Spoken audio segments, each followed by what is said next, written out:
Kemudian Yesus masuk lagi ke rumah ibadat. Di situ ada seorang yang mati sebelah tangannya. Mereka mengamat-amati Yesus kalau ia menyembuhkan orang itu pada hari Sabat, supaya mereka dapat mempersalahkan dia. Kata Yesus kepada orang yang mati sebelah tangannya itu, "Mari, berdirilah di tengah." Kemudian katanya kepada mereka, "Manakah yang diperbolehkan pada hari Sabat? Berbuat baik atau berbuat jahat?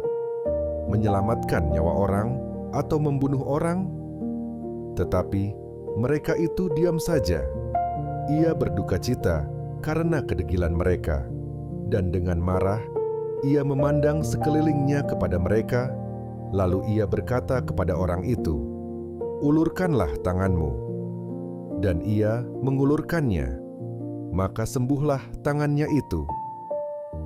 Lalu keluarlah orang-orang Farisi dan segera bersekongkol dengan orang-orang Herodian untuk membunuh dia.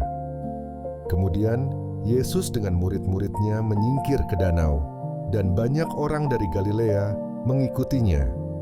Juga dari Yudea, dari Yerusalem, dari Idumea, dari seberang Yordan, dan dari daerah Tirus dan Sidon datang banyak orang kepadanya.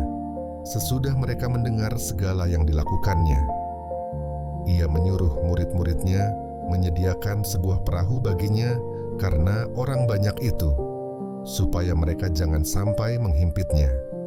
Sebab ia menyembuhkan banyak orang, sehingga semua penderita penyakit berdesak-desakan kepadanya hendak menjamahnya. Bila mana roh-roh jahat melihat dia, mereka jatuh tersungkur di hadapannya dan berteriak, "Engkaulah Anak Allah." Tetapi ia dengan keras melarang mereka memberitahukan siapa dia. Kemudian naiklah Yesus ke atas bukit. Ia memanggil orang-orang yang dikehendakinya, dan mereka pun datang kepadanya. Ia menetapkan 12 orang untuk menyertai dia, dan untuk diutusnya memberitakan Injil, dan diberinya kuasa untuk mengusir setan.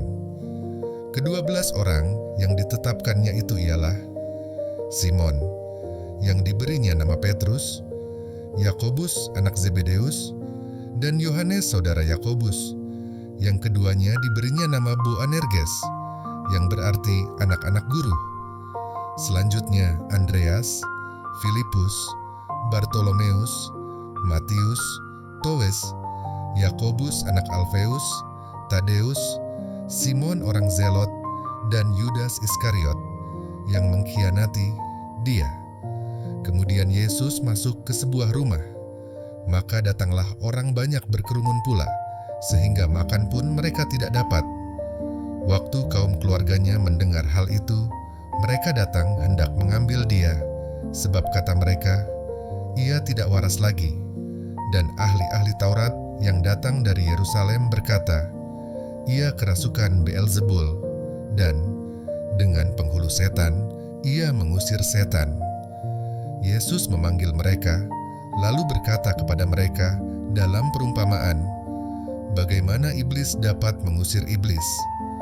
Kalau suatu kerajaan terpecah-pecah, kerajaan itu tidak dapat bertahan.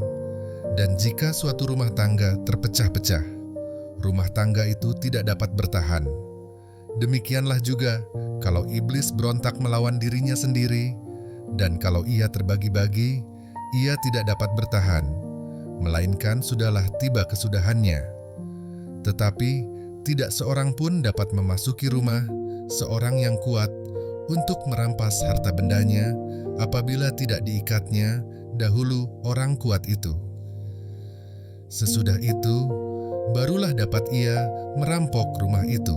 Aku berkata kepadamu, sesungguhnya semua dosa dan hujat anak-anak manusia akan diampuni, ya, semua hujat yang mereka ucapkan. Tetapi apabila seorang menghujat Roh Kudus, ia tidak mendapat ampun selama-lamanya, melainkan bersalah karena berbuat dosa kekal. Ia berkata demikian karena mereka katakan bahwa ia kerasukan roh jahat. Lalu "Datanglah ibu dan saudara-saudara Yesus." Sementara mereka berdiri di luar, mereka menyuruh orang memanggil dia. Ada orang banyak duduk mengelilingi dia.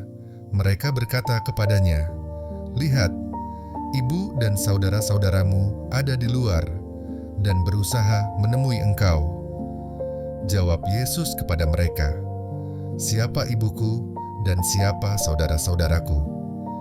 Ia melihat kepada orang-orang yang duduk di sekelilingnya itu dan berkata, "Ini ibuku dan saudara-saudaraku.